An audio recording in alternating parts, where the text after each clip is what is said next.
Hey there, welcome fam. How's everyone doing around the world? If this is your first time here, we're honored to have you as part of the crew. Don't forget to hit that like button and subscribe. All right, let's get into it. The Russia-Ukraine war isn't ending anytime soon, no matter what some people think. Let me tell you straight up, just like they say, all roads lead to Rome. Well, right now, all roads lead to war between Russia and Ukraine. And based on the latest news we've got today, things are only escalating, not calming down. So, what's the deal? We've got multiple reports confirming that this war is still going strong, whether it's from the US military, Zelensky, or European leaders. Let's start with the US. You all know that a new chairman of the Joint Chiefs of Staff is supposed to step in soon, right? Enter Dan Keane.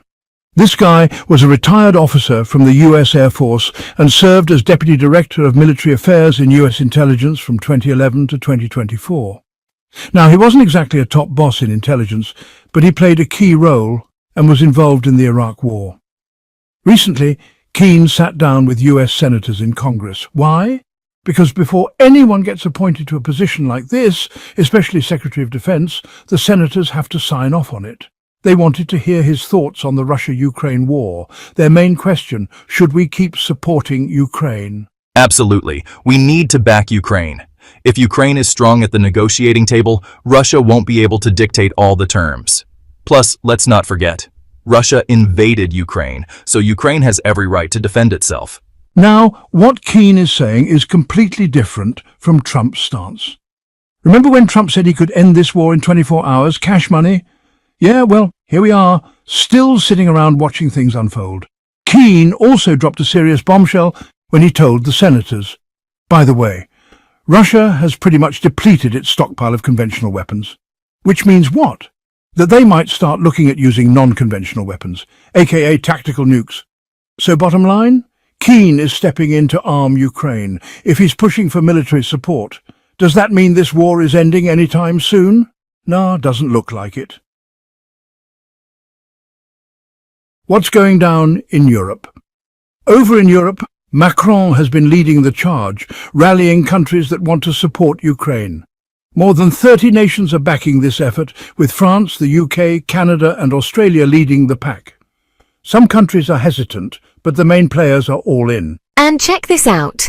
According to reports from Kyiv Independent, there's a major military meeting happening this Friday. A big shot, who also happens to be a former actor, made it clear that there are 3 conditions for these nations to get fully on board. Ground support, European troops physically helping out in Ukraine. Air support, fighter jets flying over Ukraine. Naval support, military presence in the Black Sea. Now, some countries are cool with these conditions, while others are holding back. But here's the big question. Is Russia just going to sit back and watch as Western troops roll up near its borders? Nope. Is Russia going to chill while British and French fighter jets fly over Ukraine? Also nope. Basically, Zelensky is setting the stage for European troops to enter Ukraine under the pretext of keeping the peace, even though no peace deal has been made yet. Think about it. Normally, when 2 people are fighting in a cafe, you stop the fight first before trying to make peace. You don't just show up and start placing bodyguards between them. But that's exactly what's happening here. Europe is sending troops in under the illusion of peacekeeping without any ceasefire agreement in place. And that raises another question. If there's no actual peace agreement, then what's the real purpose of these troops? Are they just going to line up on the Russian border and say, hey, we're here to keep the peace? That doesn't add up. Long story short, it looks like France and the UK are taking the lead on getting more military support to Ukraine, but not every country in Europe is on board. Hungary, for example, isn't feeling it. Bottom line, this war isn't cooling down anytime soon. If anything, it's heating up. Some countries say no way to troop deployment, but is a bigger war brewing? All right, so here's the deal. Slovakia, Malta and Austria straight up said, nah, we're not sending any troops. No way, not happening. They don't want to get caught up in this mess. Other countries like Poland, Greece and Italy also said, we are not sending ground forces. Now, according to Euronews and Kyiv Independent, yeah, some countries are backing out, but that doesn't mean the rest aren't going to send troops. and that's where things could get real messy. On one side, we got the US with a new chairman of the Joint Chiefs, and his whole mission is to keep arming Ukraine. On the other, Europe, led by Macron, is still pushing hard to send troops, with France and the UK leading the charge. The problem? Not everyone is on board with this, so where does that leave us? Russia's next move: mass military mobilization. Yesterday, Putin dropped a bombshell. He's launching Russia's biggest troop mobilization yet. We're talking 160,000 new troops, on top of the soldiers already in service.